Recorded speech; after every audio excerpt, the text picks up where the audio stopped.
Hello and welcome back to WA Real. I'm your host, Bryn Edwards. WA Real brings you real and authentic stories from fascinating people here in Western Australia.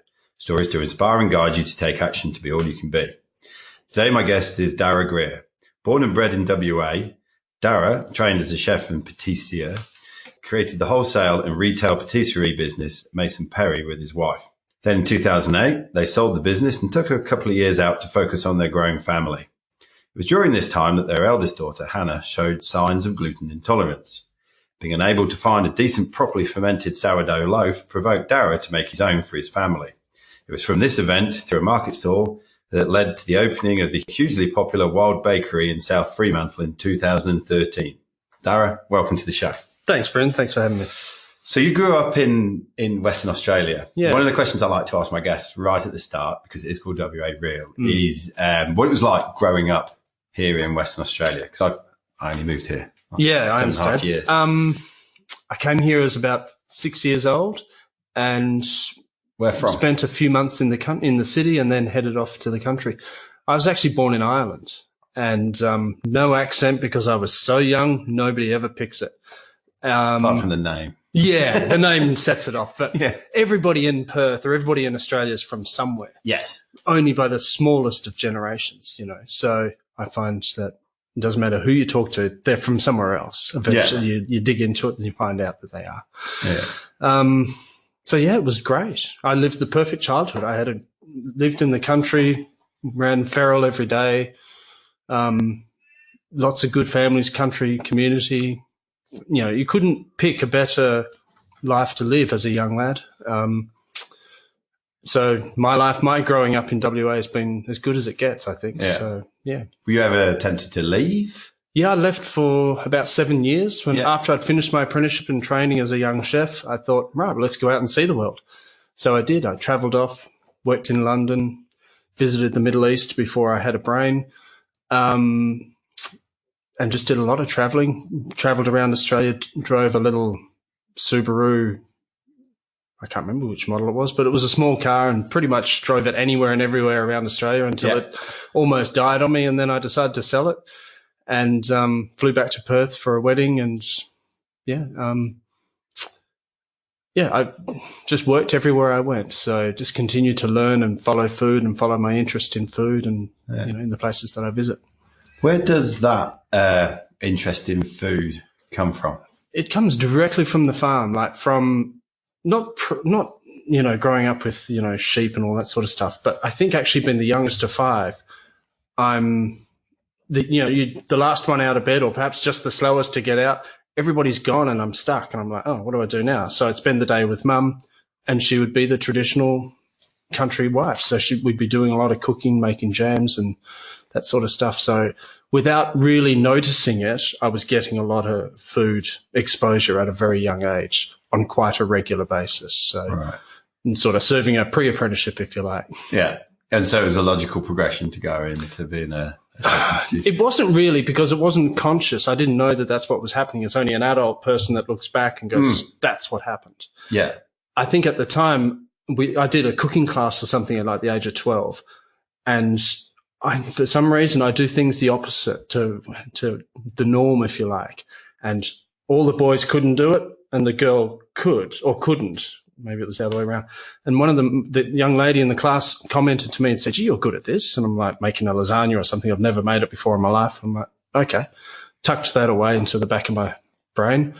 And then a few years later, the subject of, or the decision to what sort of career do you want? And I thought, well, I'm good at that, so I'll try that. And I found it, you know, nurturing it sort of suits my character and suits my disposition. So tell me a bit about setting up Mason Perry and that sort of time. That was a deep desire just to get into business and have a crack at it. I was 27 or 8 years old, sort of had enough of the hot kitchen, if you like, and wanted to run a business. So that was the first one I found. And it had been run really well, I think, during the 80s in its original inception. And then it had been sort of traded through a few different hands, and they made one mistake after another. So when I found it, it was, you know, pretty much a wreck. It was like buying an old car and restoring it. So I sort of went through the falling in love with that idea, and then the reality of finding the spare parts, which is the people to make it work, training them and getting all of that together. So I think out of a very small, maybe 50 or 60 square meter kitchen, I sort of brought that phoenix back to life. And yes, after about 5 or 6 years, I realized all I'm doing is making money. All I'm doing is and there's so much more that could be done. Yeah. Because it was a wholesale business, and it's all about, how cheap can you make something, or how competitive can your service be? And I found that deeply unsatisfying. So I thought, okay, well, let's get this just to focus on the money. Yeah, just to have a business that only makes money is like, that's kind of, I understand that's the point of it, but it's kind of missing the point of it too. So what is the point of it for you? Well, I think business can be a lot more than just doing money. You should be enriching what you're doing. And if all you're doing is being competitive on the dollar, then you're not enriching anything. You're not giving, you're scratching the surface of what's possible. You could have good relationships with suppliers and with customers. And, I didn't have those. All it is money in, money out, try to hold on to some in the middle. And, I found that to be not really good for us. So was that part of the decision to sell it? A huge part of it, yeah. That, and we started having a young family. Trish and I got married. She was actually one of my customers. And speaking of bad relationships, went home with more than a loaf. Yeah. But we were only making pastries, cakes and biscuits, that sort of stuff. So we had a young family, a 2-year-old, and I just thought, I'm missing out on too much. Every day I come home tired, and so I thought, all right, let's achieve 2 goals at once. Let's stop being dissatisfied with the workplace, which we spend way too many hours in. Yes. And stop being dissatisfied with the young family life. So we sold it, spent a lot more time at home, and waited for the next idea to, be delivered to my mind, which didn't happen. I was, nothing got my interest. Nothing got me out of bed in the morning. Nothing really captured me. So it was, because this went on for a couple of years. Is that right? It was about 3 years. Yeah. So what was that like that time? It's awesome not working, but it's also, we were just focused on family life. We focused on we had our son in there, and he was born, and had his early childhood at home with him, which was fantastic. I wouldn't give that up for anything, anything at all. It's, I don't know. It's a bit strange not going to work every day. Yeah. Not having that constant routine. So we find new routines. We had a nice big backyard there in Wycombe Valley, and started to put a garden in there and do more things around the house. But ultimately, you've got to make a living as well. And we noticed Hannah, our eldest, was just not thriving as a kid, not sick. We're not off to hospital or anything serious like that. Just not a happy kid. Yeah. And every person we went to just said it's colic. And eventually one particular doctor said, have you tried gluten? And I thought, yeah, I've heard of gluten intolerance. I understand what it is. Yeah. So we took all the white things out of her diet. And the other thing we thought of was, but she's not eating that much. Like she's 2.5 or 3 years old. Yeah. But we had to take it out of Trish's diet too, because she's breastfed. Right. And that meant it has to come out of my diet because we're, by default. Yeah, exactly. So just so we're clear, what is gluten and what foods have gluten? Gluten is in just about everything. Gluten is 2 proteins that bond together with moisture. Right. Gliadin and glutenin, I think it is. And as soon as you add moisture to them, and they're present in wheat, all forms of wheat, and we use wheat in so many things. Chicken packet flavorings got wheat in it. It's actually got roasted gluten in it. Not that I would eat that, but that's, it's insidious. It's in so much of our diet, of our sort of highly processed foods. And having run a food processing business, I was sort of vaguely aware of its presence. So when we took all the white things out and just went, get rid of it all. So rice, pasta, bread, everything. Hannah's started sleeping. She started, behaving like you would expect a young 2 or 3 year old to behave. So we thought, this is just magic. But we then had to deal with a gluten-free diet. So, we're looking at gluten-free pastures and tried to continue to live the same life. But at the same time, we were reading books about fermentation and gut health and this sort of stuff. And so the penny dropped one day and I realized, hang on. So if we treat the gut, it'll be able to eat the gluten.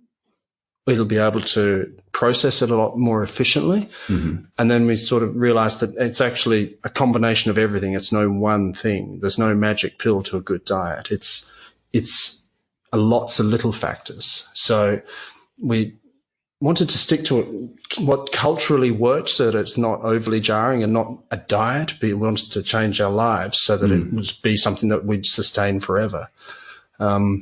So I picked sourdough to be the pickle or the ferment that we had at home. Right. Always interested in bread, but never made it before. And started making little batches of sourdough bread at home and started giving it to Hannah directly. And I used to put, some raw honey on there or something for her to help her eat it. Turns out it wasn't sour. She didn't need it. Yeah. And she was happy with the bread and the diet. When we found that it was working in our family, we thought, this is something we could share. Maybe this would help with other people because it was becoming quite prevalent at the time. And I think it's even more so now. So the need to earn a living was ever present. Looming. So Trisha's like, always is a good behind every man, there's a better woman. So she's like, maybe we should do one of these farmers markets. So I thought, all right, we'll go there. So we weren't going there with bread. We went in with something that I knew, which was gingerbread and biscuits, that sort of stuff, Christmas products. Yeah. So you were making this in the kitchen? Yeah. Well, no, we had a commercial kitchen that I borrowed from somebody I knew in a nearby suburb. So it was all properly made. We had a license for that and all the usual regulations. So we made a few batches of food, took them down to the markets, and they all sold really well. And inside all of that, I've been making chocolate brownies. This commercial kitchen was contracted by me to make this chocolate brownie tray that I was distributing around Perth because that's something that I knew. Even though I wasn't enjoying it, I was doing it because it would make some sort of living out of it. And I realized there just wasn't enough money in it. So we stopped that business and went to the farmer's market and sold more chocolate brownies in a day than I would have in a month at the other thing. And I thought, this is great. So, we've been going to those markets now for the last 8 years, I think. So it was started off as a 2 or 3 week trial that turned out to be, almost, well, for now it's a forever thing. So tell me, what is the actual difference between sourdough and the regular sort of bread that I might get if I walked into Woolies? Or sourdough is it's simply the culture that goes in the bread. But the problem with mass manufactured bread is it's a lot more instant than we realize. It takes less than an hour to make a loaf of bread today. When I built the oven in Fremantle, the guy that built it, he said to me that he did his apprenticeship in a big manufacturing facility. And he said they used to have fermentation chambers. So even with the supermarket style bread, they were fermenting it. So they'd add the yeast and the other flour and water, and then they'd ferment it for a couple of hours. That doesn't happen anymore. Right. So even 30 years ago, the supermarket bread was better than the stuff we're getting today. The stuff we're getting today is literally glue in a bag that's baked and fills up with oxygen. Yeah. Or carbon dioxide.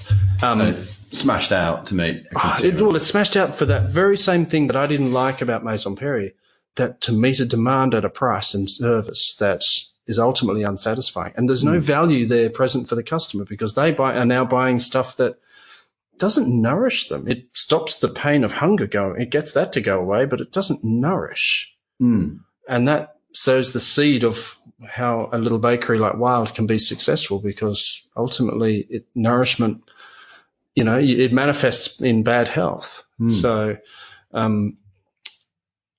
it's making a better product is not just about something that tastes good or, has to fit a strict criteria of sourdough.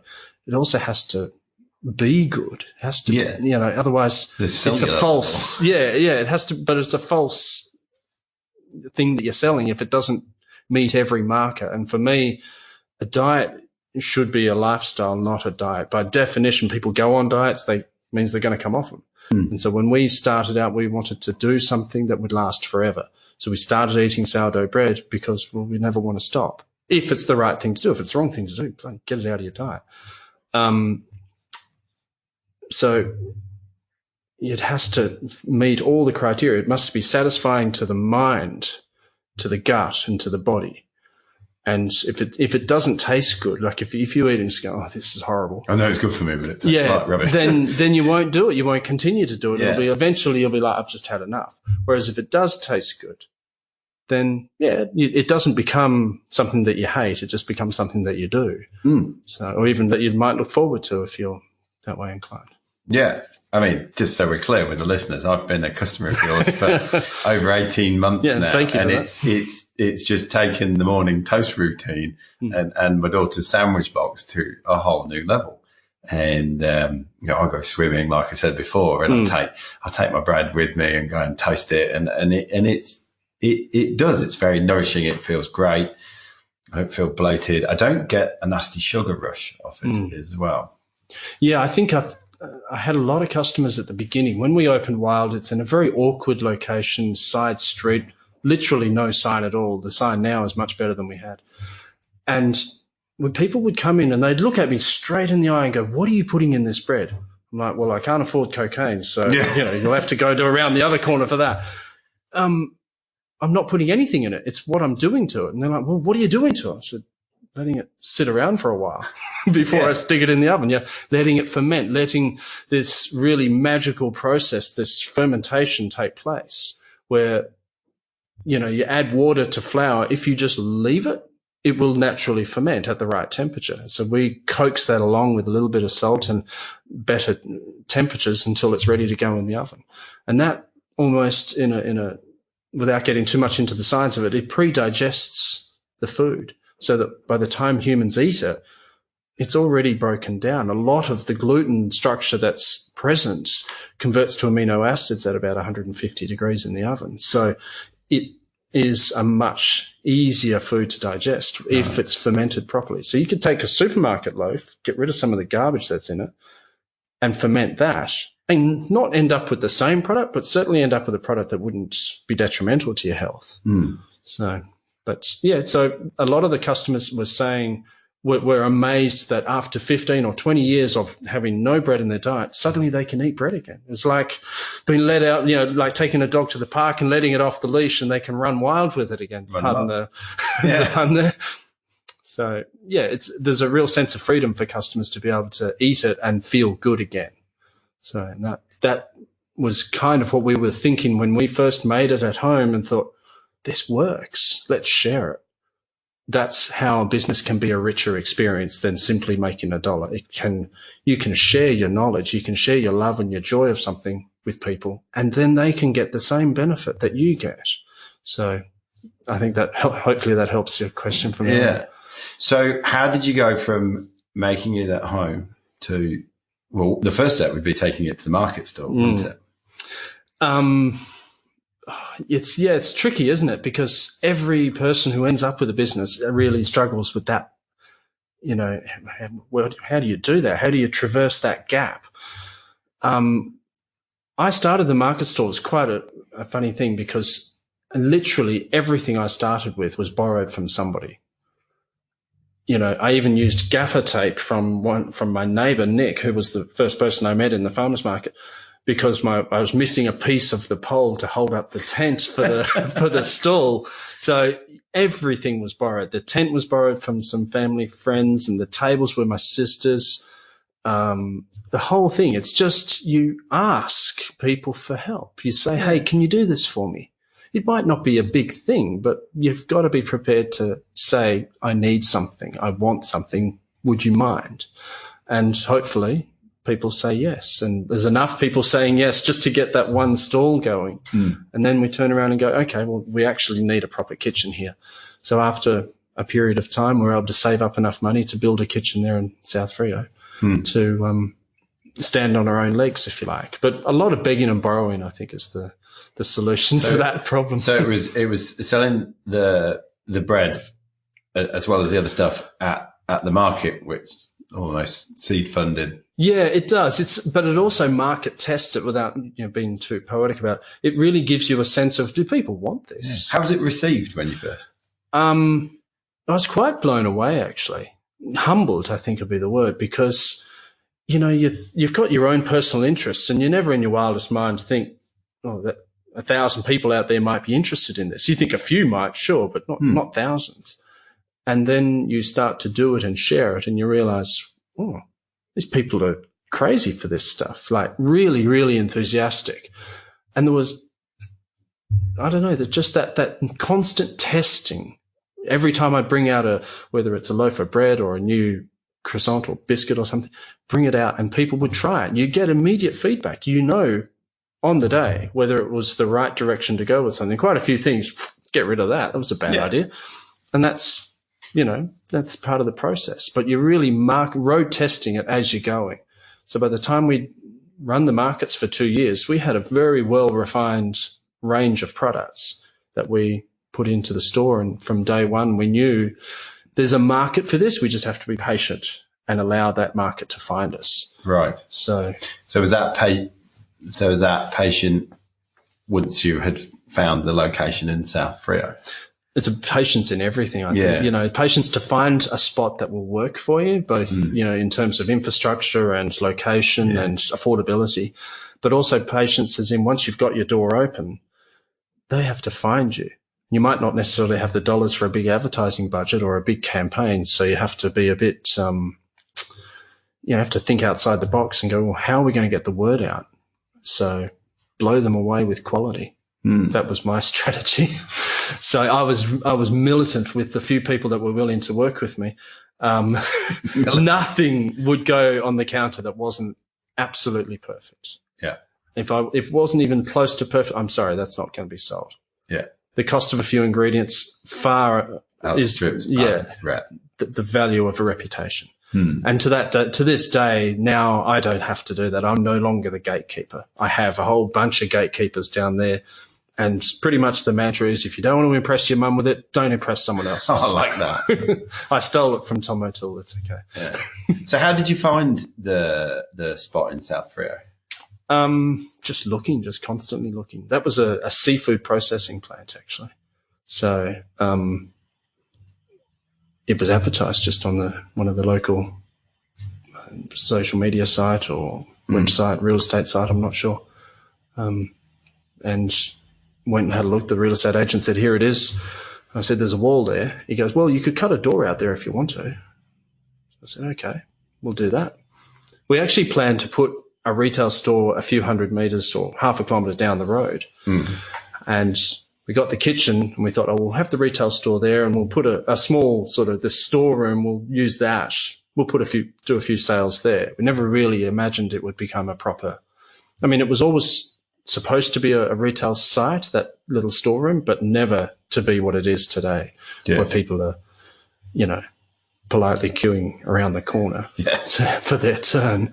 That's certainly way beyond our expectations. So what was it like when you found your site? Now you've got to go and buy your kit and the other nerve-wracking, I think. Everything. Yeah. So I was going to ask. Well, yeah, it's a little bit nerve-wracking, but I've done all that market testing. Yes. I've been to the farmers market. We know we have a thing that we have a product that has demand. Yes. We know the demand is there. We just don't quite know how we're going to service it or just how big it is.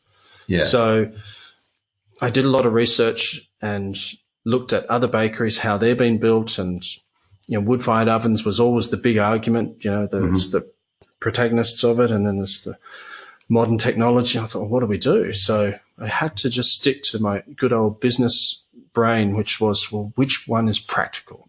So I went with a gas-fired stone oven that has all the advantages of modern technology, but relies on the same science as a wood-fired oven, which is heat coming up out of the stone. And that seemed to be the right compromise because it bakes the product beautifully. And in those, did what you'd learned on a smaller scale immediately translate into the slightly bigger commercial scale? No, it doesn't. Look, it doesn't. I think being naive is a really good thing. I suppose it's one thing going from the once a week market every to day. the everyday, bigger scale shop front. Because I'd been in business once before and it was all consuming and it really did not ruin my life, but it sort of controlled it a lot. I was very mindful of balance between, I've got this beautiful home life I want to maintain. Yeah. But we also have to have a living. And so when we first opened, we were only open, was it 4 days a week? Right. Yeah, 4 or 5 days. Yeah, it's very different today. But I've quickly realized that managing a culture is actually easier if you keep a daily routine. And the culture being the sourdough culture was a lot easier to manage on a daily basis. Because I was in there on Monday and Tuesday and Wednesday anyway. Somebody had to feed it, and it was me. So I thought, well, if I'm here, I might as well have the door open. So we eventually opened another day, and now it's 7 days a week. It's actually easier to run it 7 days a week because it just keeps on happening. Next day, next shift, next crew, just one day rolls into the next. Whenever public holidays or those sorts of things come up, it's a bit of a, I have to manage this, a day where it's closed. So to get back to the question of, is it the same small scale, big scale? It is. It's just more of it, and you have to learn it. And I think being naive means you step into that space willingly, and with completely novice approach, and you quickly realize, well, we need to be professional about this. We need to educate. So start reading books, start learning. YouTube's a great resource for seeing how bakeries are fitted out properly. And also just having a go. I was very deliberate before we actually opened the shop. I was very deliberate not to train with another bakery because I was self-trained, self-taught. And the only thought I had was not that I'm better, but I might see something that the industry can't see. Now, I don't know if I have seen it or not, but I deliberately didn't want to have a professional approach to bread making. Yeah. On the off chance that I might stumble over the magic pill that makes it even more excellent than it is. Yeah. And I think the magic pill is it's actually attitude. It's not an ingredient. It's an approach to it that it doesn't focus and energy that you put into. Yeah, exactly. And if you don't keep that, and if you don't nurture that within your crew, then you'll be another bad bakery. So, and unfortunately, there's plenty of room for those.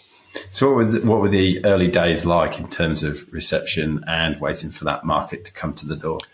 It didn't take long. I think South Fremantle is this community of people that really talk a lot. It's a country town, and that's kind of where I grew up as well. And people talk, and I think it took about a month, and then suddenly there was momentum and there was conversation. And we were able to win that conversation and get people to talk about us and say, oh, there's a nice bakery down the road. There's nothing better than someone else saying that something's good. The personal endorsement far outstrips any advertising campaign, any social media post. It outstrips everything. All those other things are helpful, but personal endorsement from my friend, my neighbour, my auntie, my uncle, whoever it is, that's the ultimate compliment that we can receive. People you don't even know. Yeah. People that you don't know saying something, hey, that's where I get my fix of, linseed bread or whatever it is. It's a really, that is also part of that enriching element that business can do to people, or can do to people that business causes, is that people, they have something in common again. They have something else to talk about. And it's this deeper sense that bakery, everybody that works for me, I tell them all the same story, and that is, you're not here to sell bread. If you think that, you're kidding yourselves. Bakery is a lot more than that. The bread is the excuse, and it's the reason why we're here and why the customers come here. But the reason why they come back is for you, is personal relationships. You don't have to be every customer's best friend. You just have to be genuine with them. And if you do that, it doesn't matter what price the supermarkets sell their bread for, they'll never compete unless they are able to copy that element, which I haven't noticed them doing it yet. No. So that's really, to me, the key behind Wild Bakery is those relationships, that closeness that we can build with relative strangers, and that relative strangers can come in and feel a sense of connection just for a few minutes in what might be a lonely day for them. They know that when I'm there, someone will recognize me, someone will smile at me, somebody will treat me with dignity and respect. And that's really what we sell. We don't, bread, yeah, great, that's the exchange. So, and there is, I mean, as I said, being a customer, it's a great part of my day, being able to pop in and pick up a loaf and say hello. And that's good. I appreciate that. I think it's what inspires me way beyond the daily grind, if you like, of, get up at 4 a.m. and go to work, is that, we're going to make somebody's day today. And you don't know who it is because it'll be long after they're gone that it's happened. So that's actually what we're doing. We're not selling sourdough. Not just selling sourdough. So has it been all plain sailing since you opened? No, there's ups and downs. Yeah, there is. And look, I think about after a month, everybody started talking and everybody started to recommend us. And that sort of kept the lights on and the wheels turning on the machine. I think after about 2 years, we were really confident. I was really confident. I thought, this is great. Let's go and open another one. The last thing I wanted to do was build a franchise or a multi-store business model, because that just puts me back where I was 5 years earlier. So I thought, well, we'll build another wild bakery, but we'll call it something else in another community and try to do the same thing. Obviously, there's still a lot more I've got to learn, because there was a shop came up in Cottesloe. I thought, okay, this is a good site. It's the right physical dimensions, and I think I understand the market. And so we went up there and we opened a place called Baker Street. And it's not that it was a tremendous failure, but it just never happened. There was never this community feel to it. There was never anything about it that really was as rich as what we have at Wild. And to this day, I really can't put my finger on it. So there's obviously a lot more I need to learn about it. And it's not that we had a great core group of customers there. It was a sustainable business model. It just didn't reach that critical mass where everybody was excited about it, like they are about the little store in Fremantle. So that, at the same time that happened, the other bakeries in Fremantle were getting quite competitive and refurbishing their stores, and all of a sudden the sales are slipping at Wild. I'm like, oh, what am I doing here? I'm back in business. This isn't a hobby anymore. Yes. And so I had to triage a little bit and try and treat the patients appropriately. And eventually I just made the decision that Baker Street is a good site. It's been set up well. Let's sell it and, focus on what it is that we do.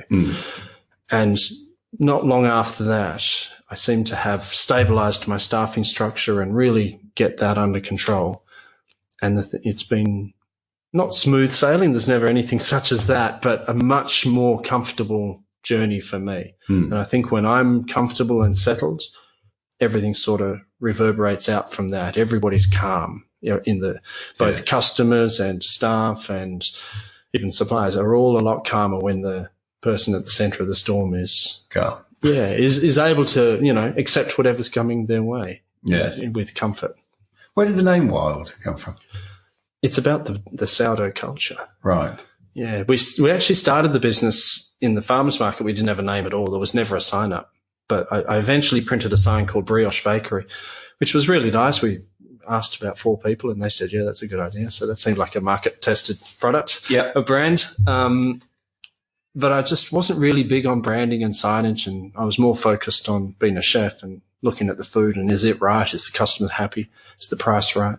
The actual aesthetic has never been my strong point. But when it came to opening the retail store, I stood my ground, because Wild had come up in the past and it had been shot down by higher authorities than me. But and I stood my ground and said, no, I'm going to fall on my sword here if this doesn't go my way. So she's like, okay, well, let him have a win.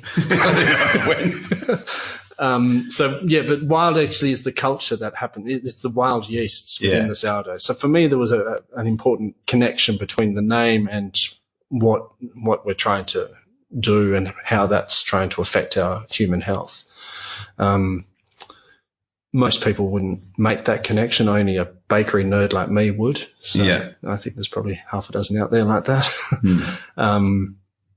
And I've actually noticed once we had to do the registrations for it, we found out, there's actually quite a few wild bakeries around the world. I think the first one I found was Wildflower in America. And then there's another place in, I think it's Queensland. There's a Wild Drum or something other bakery. So, yeah.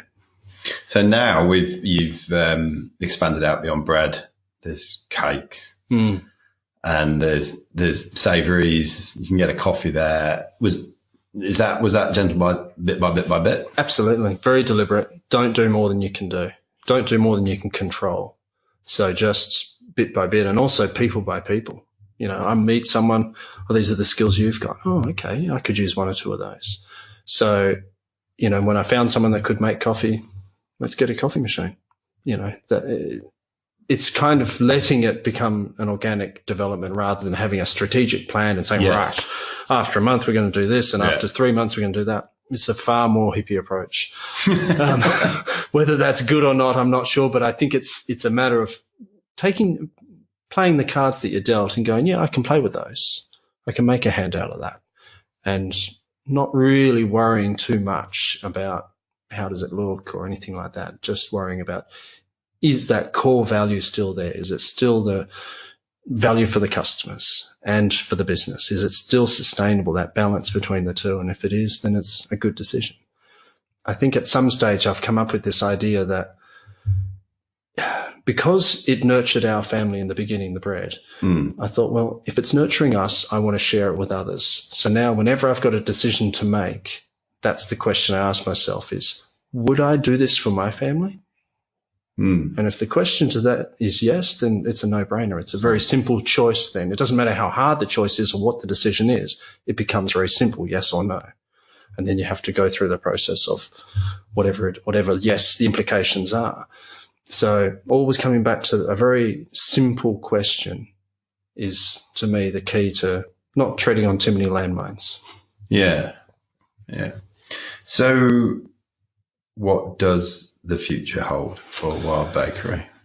Well, we want to expand on, we've had, once again, just letting our market dictate what we do, because I have this idea from the beginning, and I don't know how much of a trip it is, but it might well be my bakery, but it belongs to the community. They're the ones that support it. So if they don't support it, they won't have it. Yes. That's why we're not in Cottesloe anymore. It wasn't supported. There was something not quite right, so it's not there.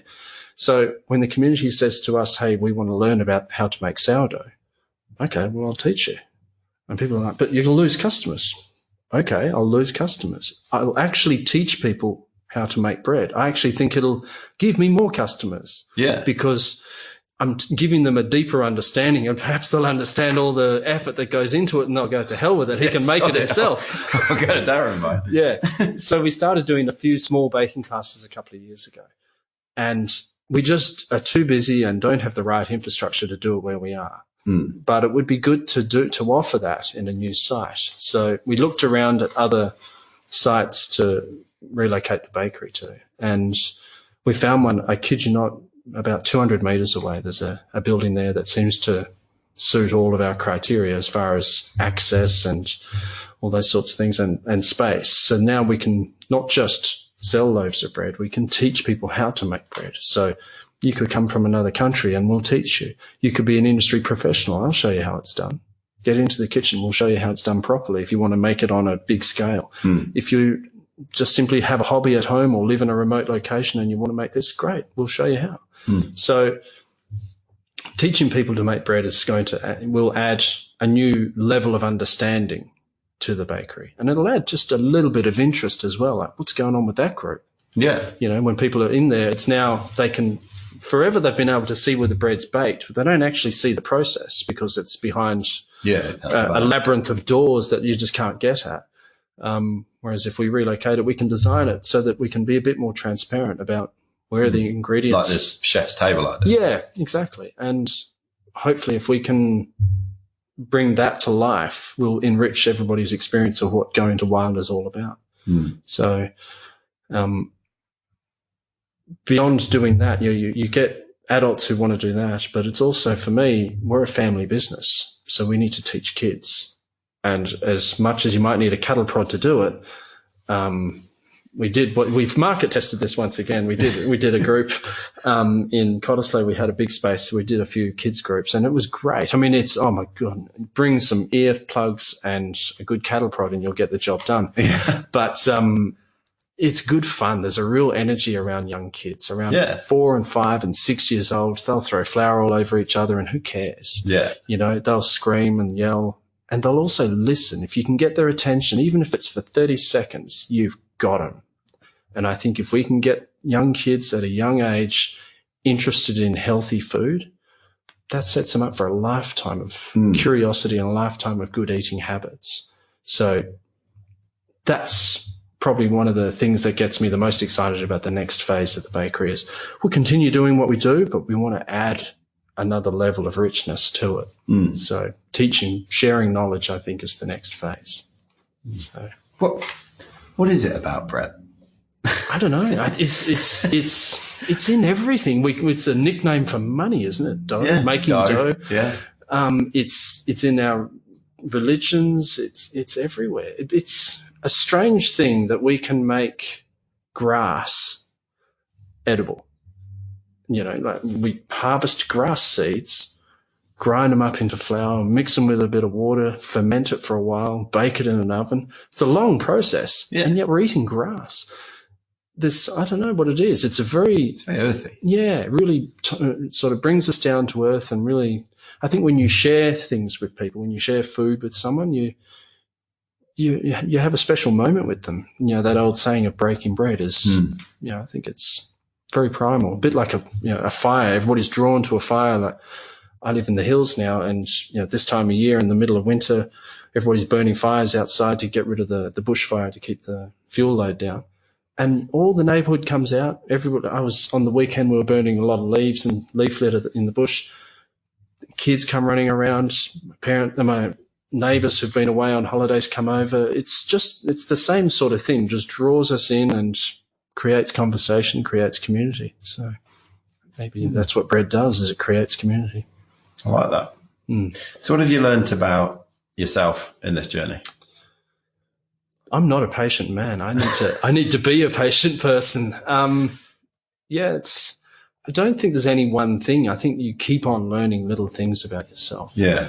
I'm a very obsessive character. I never would have described myself as that 10 years ago, but now I'd say, yeah, I'm pretty obsessive. And I notice it now when I am being obsessive. And I think that realization means that you can break out of it a bit sooner. When you start to notice you're doing something that might be, you know, an OCD type behavior, you know that, oh, I can choose now. I can choose to continue, or I can choose to take a break from it. So I think for me, it's just learning all those little things about yourself that maybe might make you more tolerable to those around you. Yeah. So, learning to be patient, learning to rein in my obsessions. And they're good. They work for me as well. They mean I don't, when I get hold of an idea like building this new kitchen, I woke up at 4 o'clock this morning and I was thinking about which way I'll direct the doors, and, you know, it becomes a constant 24-hour a day thought. Yes. And that's okay. It's okay for a project. Yeah. It's okay as long as you know to stop it at some stage and, you know, maintain normal human relations with everybody around you and not just talk about coolroom panels. How do you keep yourself grounded? What do you do away from the bakery to keep yourself grounded? Yeah, I put a big space between me and the bakery. I found living here in Fremantle, being very close, I was starting to get that obsessive, I'll just pop down, I'll be back in, you know, that sort of conversations going on at home. It's too easy to go there and too easy to, I'll fix it. And I'm self-sacrificing quite often. I'll fix it. I'll do everything. Yeah. Whereas we moved to the hills last year and it's a half-hour drive. Well, I'm not going. Yeah. It can burn to the ground, or I could pick up the phone. Yeah, I'll probably pick up the phone. So structuring your life around it to work for you rather than against you, and work for your characteristics. Because most people, for them, it works to be close to their workplace because save on the commute time. For me, the commute time is a time to process all my obsessions and all the things that I've sort of experienced throughout the day and get them out. So by the time I'm home, it's like, right, I'm ready to be there. I'm ready to ask everybody how their days were and see what's going on in the rest of the world rather than, you know, being 5 minutes around the corner and still being very pent up and very anxious about whatever's transpired during the day. Are you in there 7 days or? No, I work less and less. Good crew, good training. It comes and goes. You can't be, you know, you can't say it's the same all the time. But my goal is never to be needed, but to want to be there. So as long as I'm close to that, I'm happy. I like to be there. It's a nice, fun space to be in. So I miss it if I'm not there, but I don't need to be there. There's a big difference between, you know, having to fill a shift and wanting to be there to do a shift. So that helps. Exercise helps. I ride my bike, probably not as much as I should. But yeah, if I'm not working in the bakery, I'll be on my bike, just trying to get some exercise and, you know, go up and down some hills. Yeah. What else do I do? That's about it. Right. It's not too complicated. Not too complicated. Just like I guess it must be interesting because you said, you know, you've learnt you're not always a patient person. It almost seems like you have a winning formula with Wild. And how do you actually sit still with that and go, it's a winning formula. Let's keep the quality, keep the standards. I mean, okay, you're going to move 100 yards and you can do things, but why wouldn't you want to build a franchise? Everybody is curious about that because it rips the soul out of it. And there's another bread pun, but it really does. Business should be about more than just making $1. Yeah, like you said at the start. I know, and it's a hard question to quantify. The answer to is what else can it do?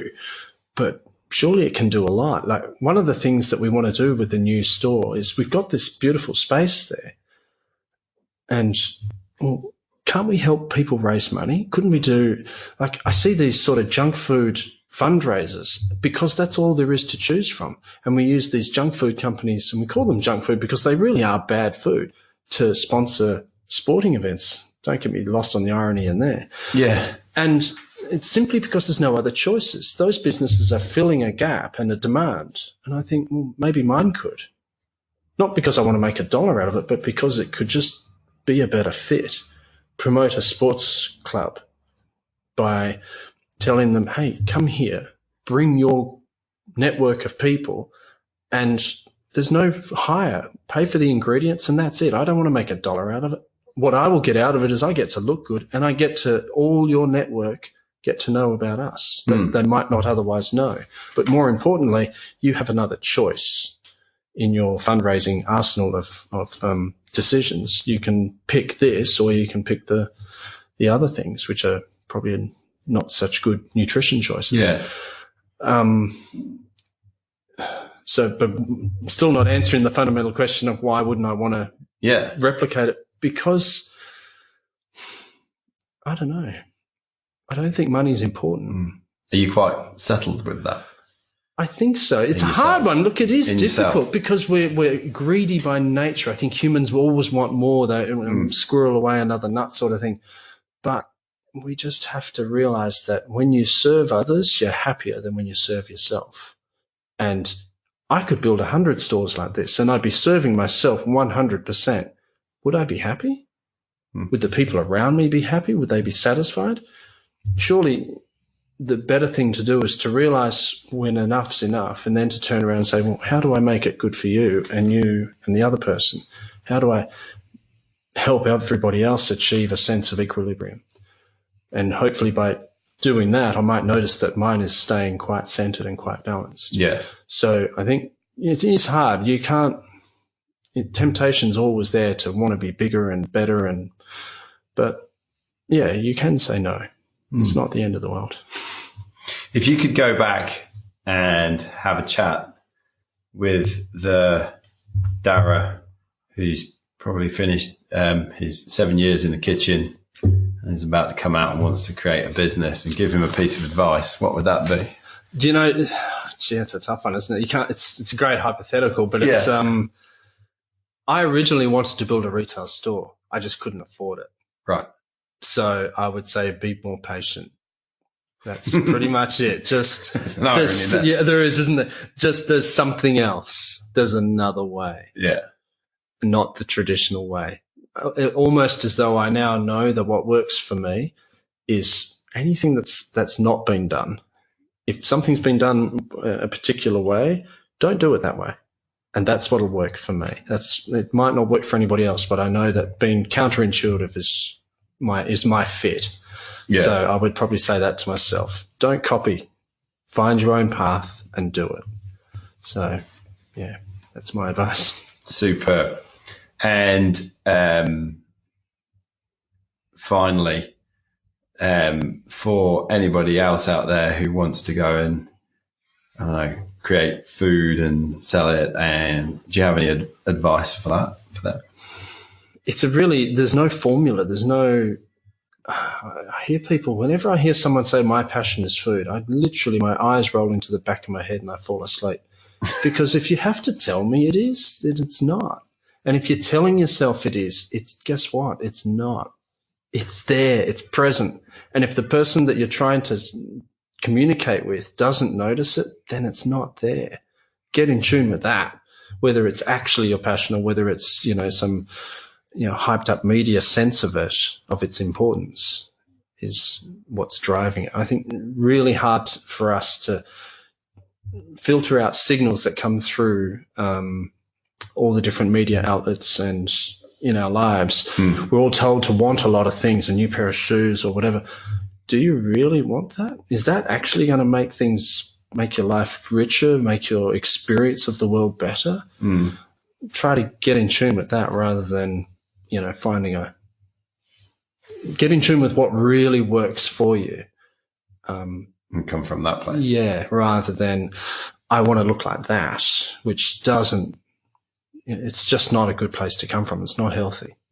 People should tell you what you're passionate about, not the other way around, because it should be present in you. I like that. The problem is you have to know to talk about it. You have to already have the interest and the curiosity of it without being present to it. So don't know if that will help or not. Awesome.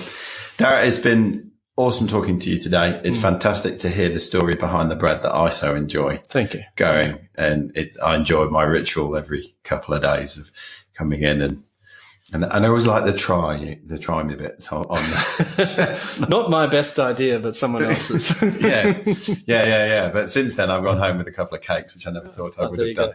So there we go. So no, it's been awesome to hear the story, and awesome to just hear how Wild has come from such an authentic place, and the meticulous nature of market testing and things like that. I think there's a lot of lessons in there. Yeah, it's not even deliberate. It's kind of circumstances that led to a lot of that. But it's been my pleasure, and thanks for having me on. Thank you very much. No worries.